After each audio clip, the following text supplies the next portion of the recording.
आज एक सवाल का उत्तर जो हबक्कू के अंदर है, मैं विश्वास करता हूं कि आज हमें इस बात का उत्तर मिलेगा। मैं चाहता हूं आप आज इस वर्ड पे आप थोड़ा ध्यान दीजिए। आज आपको बहुत कुछ सीखने को मिल सकता है।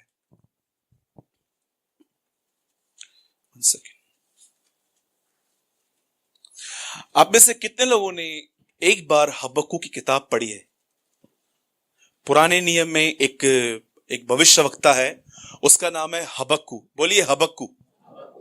उसकी किताब में एक सवाल है और आप जानते हो, अब हबक्कू आराम से पढ़ के देखो, आपको पहले अध्याय में एक सवाल मिलेगा। और जानते हो वो सवाल क्या है?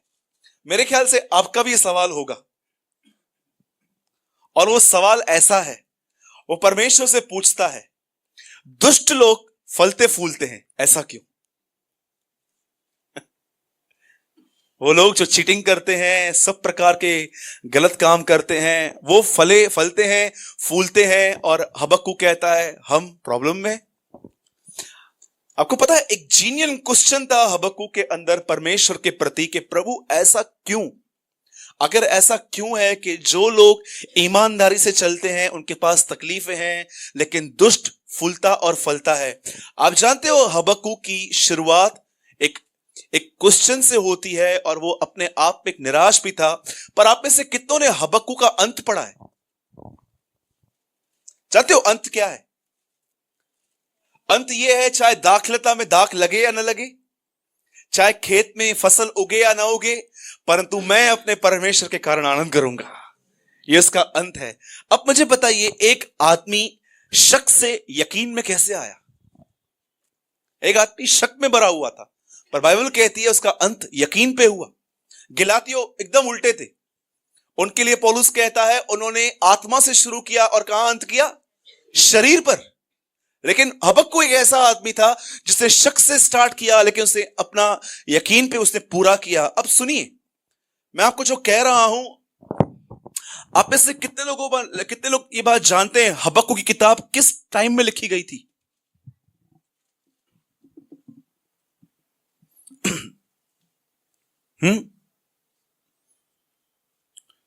आइए मैं विस्तार से स्टार्ट करता हूं ताकि आप समझ सकें।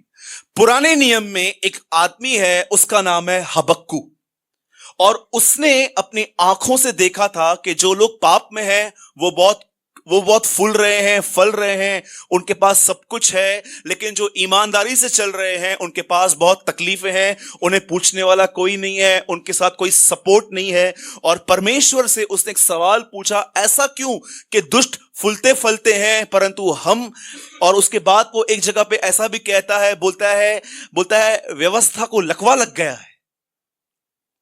उसके बाद कहता है अधर्मियों की संख्या बहुत है, धर्मियों की संख्या बहुत कम है। ऐसे ऐसे वो क्वेश्चन पूछता है प्रभु से, और परमेश्वर का जवाब देखो क्या है। इतना उसने टिपिकल आंसर दिया है कि परमेश्वर ने दुष्टों को इस दुनिया में क्यों रखा है। आप जानते हैं, आप में से कितने लोग ये बात जानते हैं, पुराने नियम के अंदर एक समय था जब परमेश्वर मूसा को कहता है जा मेरे लोगों को निकाल के लेकर आ। मैं आपसे सवाल पूछता हूं, उस राजा का नाम क्या था? फिरौन, राइट है? फिरौन राजा था वहां पर। मुझे बताइए फिरौन का मन कठोर क्यों किया गया? यस, ताकि परमेश्वर अपनी सामर्थ उसके द्वारा दिखाए। आपको पता है पुराने नियम में परमेश्वर ने एक ऐसे आदमी को खड़ा किया था ताकि परमेश्वर उसके द्वारा अपनी सामर्थ दिखाए। कैसे दिखाई प्रभु ने सामर्थ? मूसा उनके पास जाके कहता है मेरे लोगों को जाने दे, और प्रभु उसका मन कठोर करता है, बोलता है मैं नहीं जाने दूंगा, भेज मेंढक। और मेंढकों के द्वारा परमेश्वर ने अपनी सामर्थ दिखाई। दूसरी बार फिर से मूसा वहां जाता है और कहता है मेरे लोगों को जाने दे, प्रभु उसका मन फिर से कठोर करता है, बोलता है मैं नहीं जाने दूंगा, भेज आग के घोले। फिर से परमेश्वर ने अपनी सामर्थ दिखाई। आप जानते हो परमेश्वर ने फिरौन के द्वारा अपनी सामर्थ प्रकट की। अब जानते हैं एक आदमी के द्वारा प्रभु ने अपनी शक्ति दिखाई। अब देखो सवाल क्या आ रहा है। अब हबक्कू एक सवाल पूछ रहा है कि दुष्ट क्यों फलते फूलते हैं। आप जानते हो प्रभु उसको क्या उत्तर देता है? इस उत्तर को सुनिए, बहुत प्रैक्टिकल है आपके लाइफ में। परमेश्वर उसे कहता है सुन, मैं तुम्हारे समय में एक ऐसा काम करने पर हूं जिसकी चर्चा जब की जाएगी तो कोई विश्वास नहीं करेगा। मैंने ये क्वेश्चन 5 लोगों से पूछा। मैं आपसे भी पूछता हूं, जितने भी लोग आज यहां पर बैठे हैं, परमेश्वर से हबक्कू ने सवाल पूछा, दुष्ट लोग फलते फूलते हैं और परमेश्वर कहता है सुन, मैं अब एक ऐसा काम करने पर हूं जिसकी चर्चा जब की जाएगी तो तुम विश्वास नहीं करोगे। बताइए यह काम कौन सा है? बताइए। कि तूने सवाल समझा? मैंने 5 लोगों को, जिनको मैं बाइबल का एक अच्छा विद्वान समझता हूं, मैंने उनको 5 लोगों को यह संदेश कल भेजा और मैं हैरान था, 5 ही लोगों ने एक ही उत्तर दिया। और आप भी समझो, आप समझ गए होंगे क्या उत्तर था। 5 लोगों ने एक ही उत्तर दिया और वो उत्तर था कि यीशु मसीह क्रूस पे मरने वाला था, इस काम की चर्चा ये काम था। पर आपको पता है, they are completely wrong, completely. मैं आपसे पूछना चाहता हूं, ये कौन सा काम था जो परमेश्वर हबक्कू से कहता है कि मैं एक काम करने पर हूं, जब वो किया जाएगा तो तुम में से कोई बिलीव नहीं करेगा। आप जानते हो परमेश्वर क्या बोल रहा था? सुनो, मैं एक गवर्नमेंट रेस कर रहा हूं जिसका नाम है नबूकदनेस्सर। वो तुम्हें बंदी बना के लेके जाएंगे, तुम्हें मारेंगे, तुम्हें पीटेंगे, लेकिन वहां से जो रिजल्ट आएगी वो एक ऐसी रिजल्ट आएगी कि तुम बिलीव नहीं कर सकते हो। क्या आप ये बात जानते हैं परमेश्वर ने दुष्टों को इस पृथ्वी पे क्यों रखा है?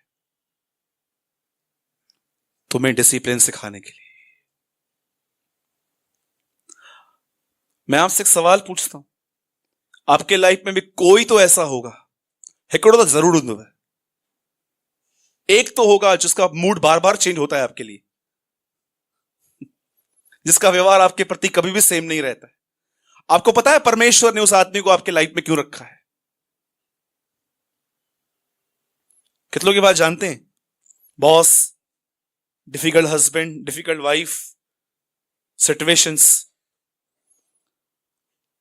परमेश्वर हबक्कू को यह कह रहा था, सुन, मैं काम करने पर हूं, एक आदमी आएगा, वो तुम्हें बांध के लेके जाएगा।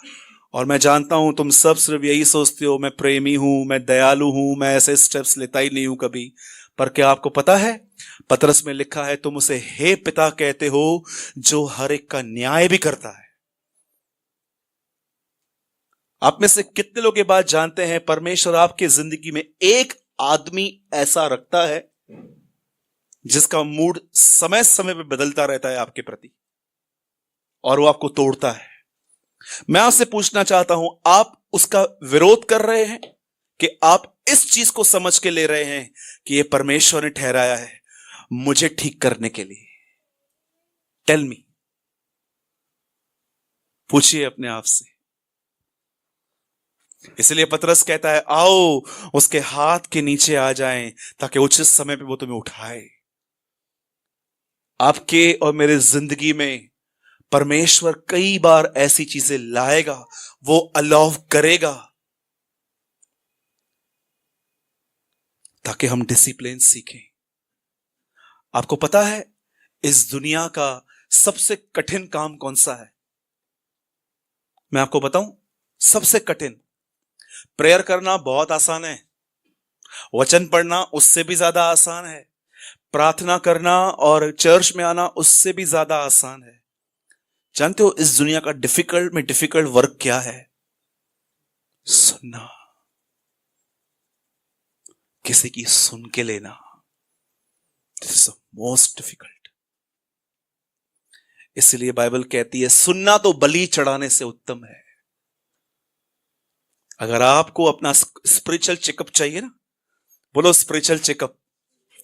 कैसे लोग चेकअप के लिए जाते हैं ना, जब बीमार होते हैं तो चेकअप के लिए जाते हैं, वहां पर कुछ नहीं मिलता है, इंजेक्शन से ब्लड निकाल के, तो उसके बाद वो लोग सीटी स्कैन करवाते हैं, पूरी बॉडी उसके अंदर रोलर के अंदर जाती है, पूरा सीटी स्कैन। अगर आपको अपना स्पिरिचुअल चेकअप चाहिए ना, तो मैं आपको बताता हूं एक ही जगह पे मिल सकता है। जब भी आपको कोई सुनाए वो आपका स्पिरिचुअल चेकअप है कि आप उसके बाद उनको रिप्लाई कैसा करते हो।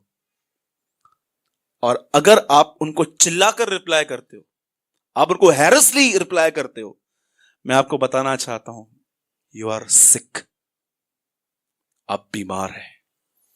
इसलिए यीशु ने कहा मैं पापियों को बुलाने आया हूं। उसके बाद वो क्या कहता है, वैद्य भले चंगों के लिए नहीं है, बीमारों के लिए है। मैं आपसे कहता हूं अभी भी आशा है, हमारा वैद्य जिंदा है। ये सबसे बड़ी होप है कि अगर हम बीमार भी है ना, तो हमको टेंशन लेने की कोई नीड नहीं है। आप दही के दुकान पे लेने के लिए जाते हैं, टीवी के दुकान पे लेके जाते हैं, हम उसके बनाए हुए हैं, हम उसके पास जाएंगे, वो हमारा सही इलाज करता है।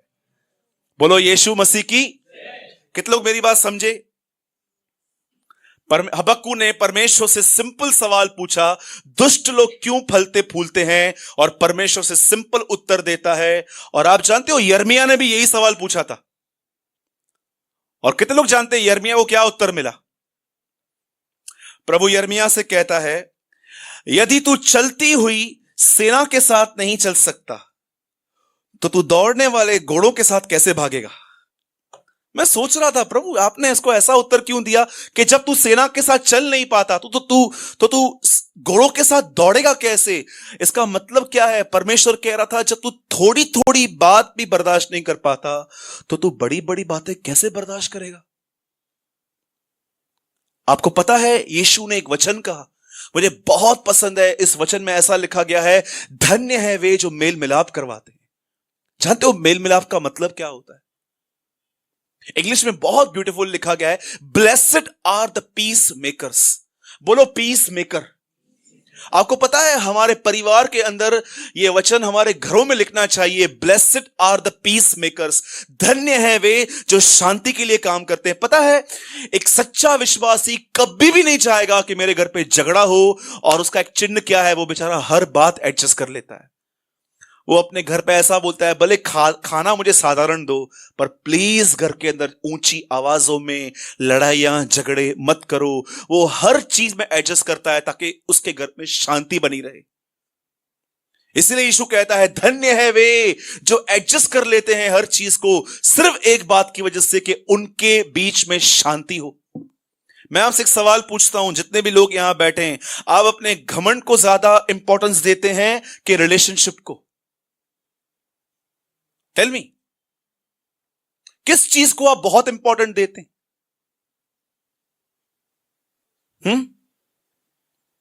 अरे कुछ मिले या नहीं मिले, नो इशू। बाइबल क्या कहती है आपको पता है?